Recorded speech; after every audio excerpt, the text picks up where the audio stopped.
What's up everybody, this is John with John Fair Innovations and I'm so excited to bring you today's math lesson.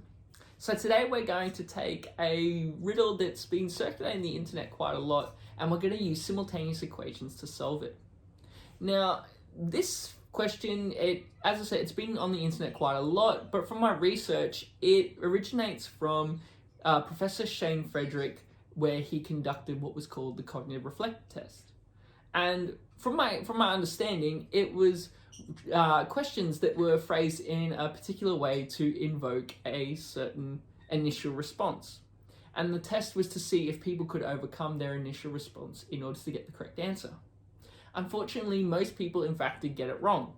But if you're watching today's video, then you're not going to be one of those people. So if you do want more information about this study, I have a link below regarding the original journal article, and do check it out because it is a very fascinating read. But today we're going to focus on one of the questions in that reflective test, the 3-question test, and we're going to use algebra and specifically simultaneous equations to solve it. Now the question goes as follows, and you may have seen it on the internet. If you haven't, that's okay. But the question goes as: a baseball bat and a baseball collectively cost $1.10. And the bat is worth $1 more than the baseball. So how much does the baseball bat cost? Now, I'll give you a second to have a go at it and see if you can get it right. Or if not, that's okay. That's what today's all about. So how'd you go? Did you in fact guess that the baseball bat was equal to 1 and the baseball was equal to 10 cents? If you answered this is actually incorrect, and this is the initial response that was most people perceiving. That's okay, don't worry too much about it, because you're going to actually learn something quite interesting in how you can solve a problem like this, and it's called simultaneous equations. Now what simultaneous equations are where we take two functions and we find where they have equaling points. So let's say, for example, if we had two functions, if we had y equals 2x and we had y equals x squared. If we put them on the same graph, we can see that they intersect at two different points. They intersect when x equals 0, and they also intersect at when x equals 2. So this is what we refer to as simultaneous. And we can actually use this in our problem that we have today to create two functions and solve it using this. So what we're going to do is we're going to actually turn this paragraph into algebra, because algebra in itself is a language. When we're talking about x's, when we're talking about y's, we're talking about variables, we're talking about things that can be in the real world. So how about we say that our baseball bat, let's call it x, and let's call our baseball, we'll call y, all right? And let's look at the very first sentence and see if we can make a function out of this one. So it says that a baseball bat and a baseball together cost $1.10. Well, that's basically saying a baseball bat plus a baseball equals 1.1 or $1.10. So we said that the baseball bat was x and we said that the baseball was y. So we can actually make this into an algebraic equation. So we can write it as x plus y equals 1.1, because that's just saying a baseball bat plus a baseball equals $1.10. So we're going to call this equation 1. So we've actually turned our first sentence into algebra already. It's that simple. All right, let's look at our next sentence. So we've got that the baseball bat was worth $1 more than the baseball.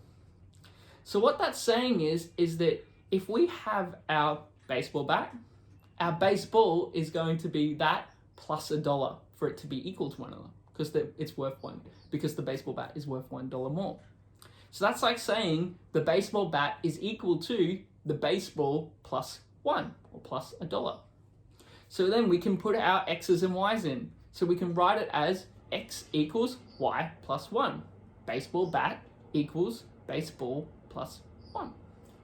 So this is our second equation. So now we have two equations. And all we have to do is work out where they intersect on a graph. But it's not enough today for me just to simply say put it into a graph. what I'm actually going to do is I'm actually going to show you how you can use algebra so you wouldn't even need to put it onto a graph. So we're going to first take our equations and we're going to make them both read it in terms of baseball bat, which in case would be x. So we want both functions to read x equals something. Well, our second one already does this. We've got x equals y plus 1, so we can leave it like that. But our first one has both the x and the y on the same side. So what we're going to do is we're going to use a little bit of algebra to get the x on its own, to isolate the variable. And what we do is we take our plus y and we take it to the other side. Now in algebra, if we take something from one side to the other, we just simply do the opposite. So it's positive y on this side. So when we take it to the other side, it becomes negative y. So our function now will read x equals 1.1 minus y. And so now we've got it in terms of x. We've got it in terms of a baseball bat. Now we're going to use a little bit of logic. Now bear with me because this is going to sound a bit odd, but do you agree that the baseball bat is equal to the baseball bat? I know that sounds weird, right? You'd be like, well, of course it does, John. That's silly. Well, what we're going to actually use, we're going to actually take it a step further. Do you agree then that x must equal x? Well, of course it does. They're the same thing. It's like saying 6 equals 6. It means the exact same thing. So what we can actually do is we can actually say, well, I've got two functions here of x equals. And if we're saying that the baseball bat equals the baseball bat, or x equals x, then we have to say that whatever they are have to equal one another. So let's go back to our 6, for example. We can work out 6 by having 3 times 2, can't we? But we can also have 6 as 5 plus 1. So then we can come to the conclusion then that if 6 equals 6, then 3 times 2 has to equal 5 plus 1, because they both mean the same thing. They both give us 6. So because we've got two functions where we're talking about whatever x equals, we say then that the functions have to equal one another because x equals x. So then using this logic, we then say that 1.1 minus y, because that was our first function where it equaled x, equals y plus 1, because that was our other function where it equaled x. We're still saying the same thing. We're still saying baseball bat plus is equal to the baseball bat. X is equal to x. Y plus 1 is equal to 1.1 minus y. And now all we have to do is solve for y. So we're going to have the y's on one side and we'll have our numerical values on the other side. So we'll take our negative y, we'll start off there, we'll take that one across. So that's going to go to the other side, so it's going to be positive. So now our function is going to read y plus 1 equals 1.1. And y plus y would just give me 2y. So now that reads 2y plus 1 equals 1.1. And then if we take our plus 1 to the other side, it's going to be minus 1. So we're going to have 2y equals 1.1 minus 1. And 1.1 minus 1 would give me 0.1. So now our function is going to read 2y equals 0.1.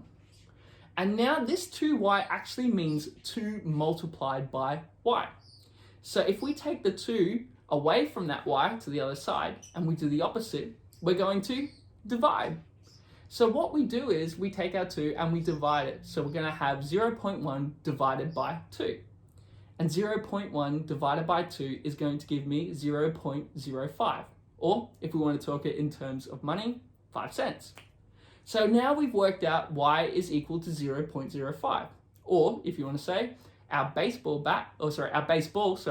is equal to 5 cents. And now we can sub this back into either equation and it'll give us our answer for our baseball bat. So we can use the first equation that we had, that x equals 1.1 minus y. Well, we can sub in that we know that the baseball is equal to 0.05.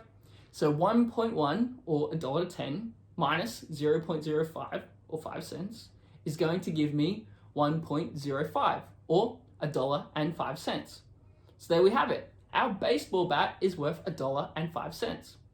And we can now test to make sure that we've satisfied both sentences. So that was our first equation. So if we put it in, it will give us the answer, which is that if we add the two together, so $1.05 plus 5 cents will give me $1.10. So our first one's done. And then if we look at our second one, we said that x was equal to y plus 1.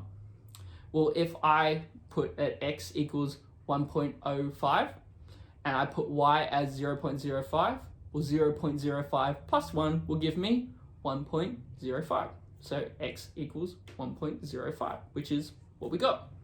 So there we have it. We've actually found that they are simultaneous at this point, at where x is 1.05 and y is 0.05. And I've put it on a graph here so you can actually see visually what we're talking about. You can see that both functions cross this particular point. So there you have it. We use simultaneous equations and a little bit of algebra logic to be able to solve this otherwise bit tricky problem. Well, thank you so much. Hopefully you enjoyed that. Now that when you come across a problem that has parameters on it, like in this case we had two sentences that were dependent on one another, you can use simultaneous equations to solve it. And do give it a go yourself, because that's the best way for us to learn, is through practice. But always stay safe, be kind to one another, and I'll see you next time.